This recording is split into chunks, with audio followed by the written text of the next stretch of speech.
Hello, and welcome to Mysterious Disappearances Volume 1. Tonight, we are going to look at 3 extremely weird vanishings. I hope you enjoy. If you like my content, please leave a like and a subscribe. I would greatly appreciate it. Kathleen Kelly. On May 22, 1981, Kathleen Kelly of Cheswick, Pennsylvania would pile up in her brother-in-law's car with her nieces and nephews and go to the local skating rink called Chess Arena. Although Kathleen was an aunt, she was only 12 years old at the time, making her close to the same age as the kids.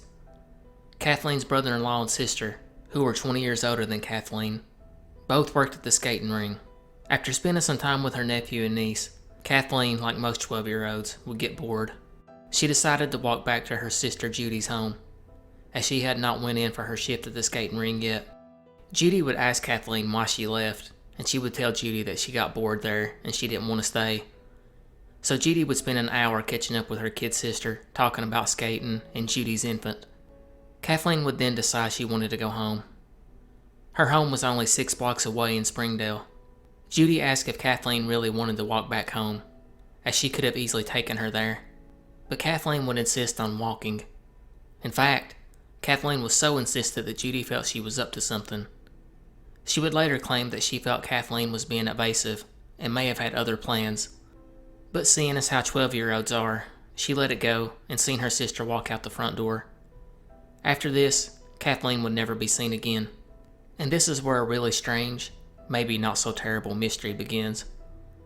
Kathleen's niece Kimberly, the one she was skating with, was actually 16 years old at the time, and the girls were super close. She would later state her belief was that Kathleen was not abducted, but left on purpose and had no plans to ever return. Kimberly would go on to say there were problems in Kathleen's home at the time, and she would never elaborate about these problems, but that she was sure Kathleen had run away from them. The police, for their part, would also treat this case as a runaway and never seriously investigate it. But how many times have we heard that before? But the case would get stranger. About 9 or 10 years later, after Kathleen left, Kimberly would get a strange phone call. When she answered, the voice simply said, quote, "You know who I am, and I'm fine," end quote, and the call ended before Kimberly could even say anything. After this, she would continue getting calls, but the caller would never speak. After a few moments of silence, Kimberly would exclaim, "Is this Kathleen?" only to hear the caller hang up. But here's where the story takes a possible dark turn. Remember when I said Kathleen was reported missing on May 22nd, 1981? That's not exactly true. Although Kathleen was reported missing on May 22nd, she actually went missing 6 months or so prior to that. And the aforementioned story about piling up and going to the skating ring, well, that did happen. It just happened in late 1980. Or at least, this is the story Kimberly would tell in a 2018 interview. So we're left to wonder if Kimberly is possibly misremembering. I mean, it had been close to 40 years at this point. But if she's right, what took so long? And what about the phone calls Kimberly received as an adult? The ones where the voice on the other end said, quote, "You know who this is, I'm fine," end quote, before hanging up? Could those calls have started because a now adult Kimberly had started to ask questions about her missing aunt? The fact that she was not reported missing for up to 6 months changes the entire dynamic of this. Not to mention, the police never treated the case as anything more than a runaway from the beginning. So we're left with a few possibilities. The first being that this 12-year-old girl was able to successfully get out of a bad situation and start a new life. It's really hard to imagine a 12-year-old capable of this, but it's happened before. You would just hope that she didn't get taken advantage of after leaving and being put into a worse situation. But the fact that Judy was the last one to see her, well, is it possible that Judy set her up in a good situation with a friend or another family member? Judy seems like she was more of a mother figure than a sister, but it doesn't make sense after all this time that she wouldn't come out of hiding, especially now that Kathleen's mother is dead. Or what if Kathleen never made it back home after leaving Judy's? The evidence doesn't point to this. No struggle or body was ever found. Granted, the same thing could be said for other cases. And it is worth noting that 3 other girls in Kathleen's age range around Pittsburgh Metro would go missing in 1981, after Kathleen was reported missing. But considering the family have stated they absolutely don't believe an abduction happened, Well, that could indicate something else. And this leads to the final theory. And I'm not pointing fingers here because there's no evidence of anything.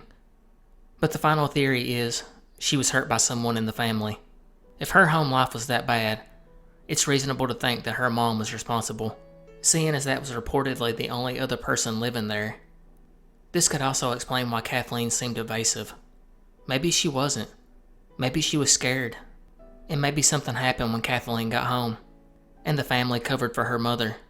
Others have suggested that it could have been Judy's husband, but that seems very unlikely, as he had a car full of kids on his hands, and he was rather new to the family anyways, and by most reports, Kathleen preferred to stay with her sister and brother-in-law whenever possible.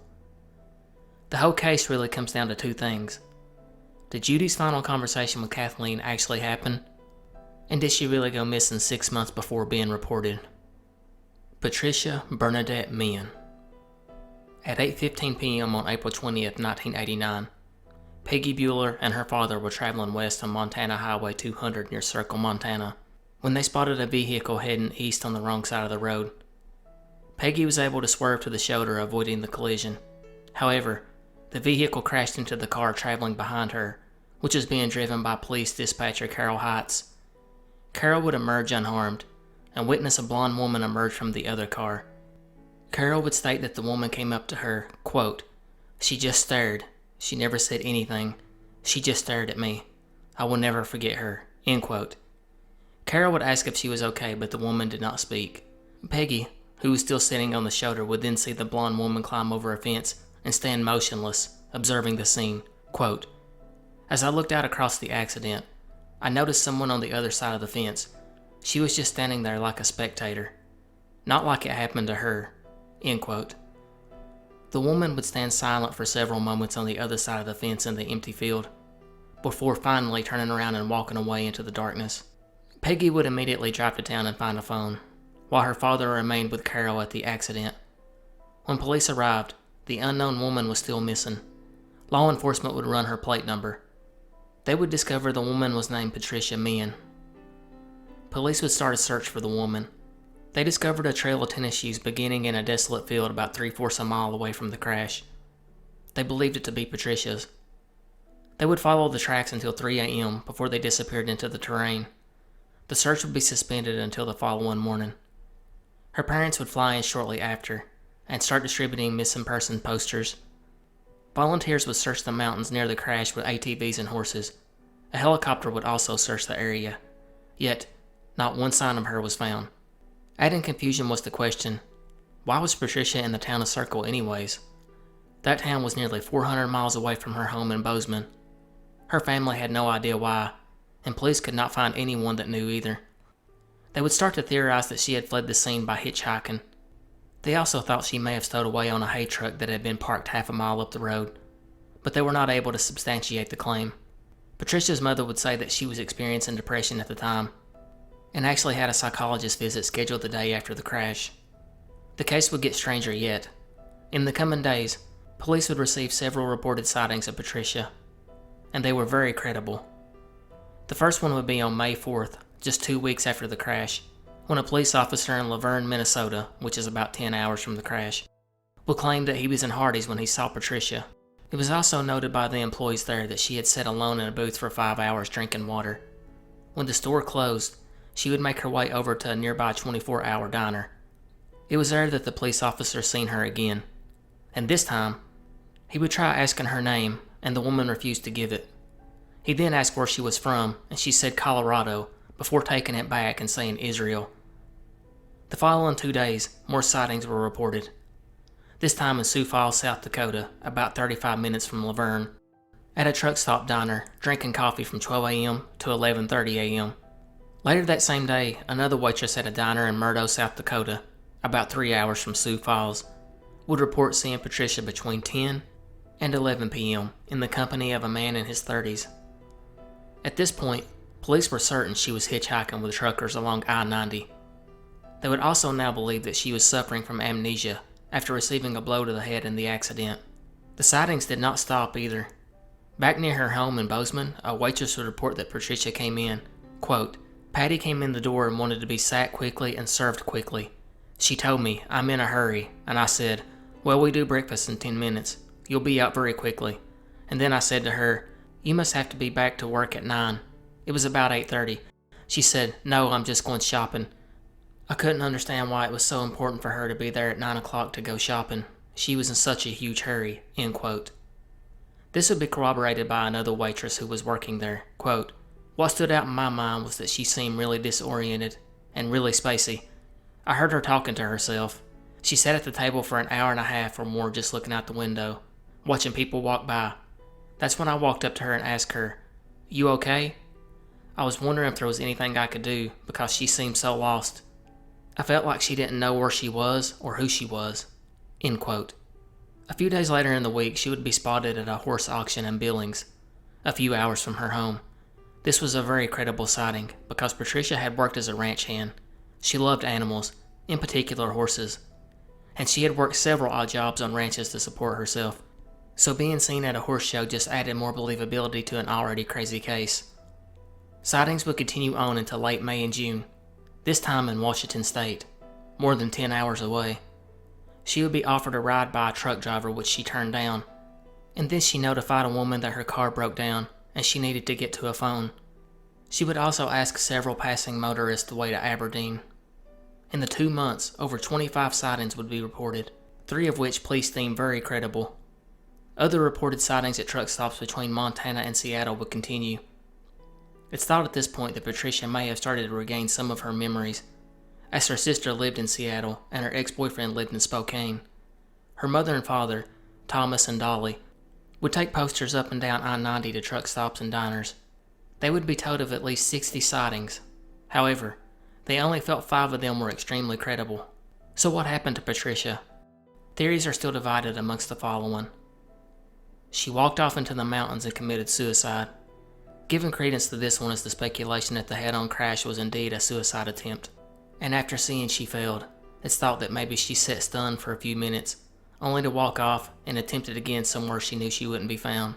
The second theory is the most widely held belief. She escaped the crash and lived on the highways with truckers for a period of time, before settling down somewhere on a ranch. The belief is she either had gotten amnesia from the crash and was unable to remember her family or herself and started a new life, or that she didn't get amnesia at all. It could have just been a breaking point in Patricia's life. It was reported by her mother that she was under extreme stress, and she seemed to be depressed. It's possible that Patricia was contemplating her next move. She got into the crash and thought, "That's it, I'm done, I'm starting over somewhere else," and then spent the next couple of years moving around until she figured out what she wanted to do. A no eyewitness testimony is infamously bad. However, she was spotted by 5,000 plus people, not to mention 2 waitresses at the diner next to her home. There's just too much in these sightings to overlook them. Finally, the last theory states after bouncing around from town to town for a while, Patricia ended up becoming homeless. The only real proof of this is a few reportings from people claiming to see her at a homeless shelter. Her family would be alerted to this and fly out to see her.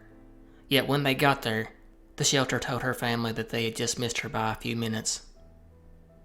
David Guerrero. On April 6, 1987, 13-year-old child prodigy David Guerrero Guevara was scheduled to go to a local art gallery.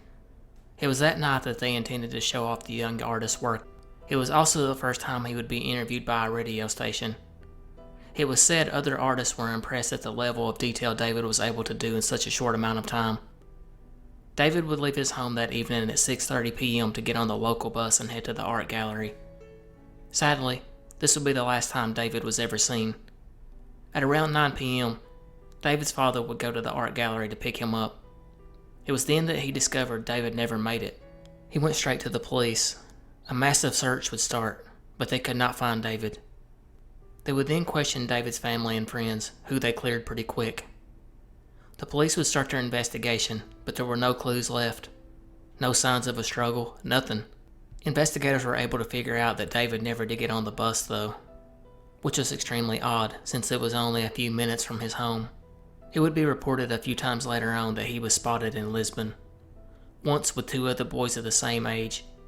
Another time by a Spanish couple on their honeymoon stated that he was in Lisbon Square painting.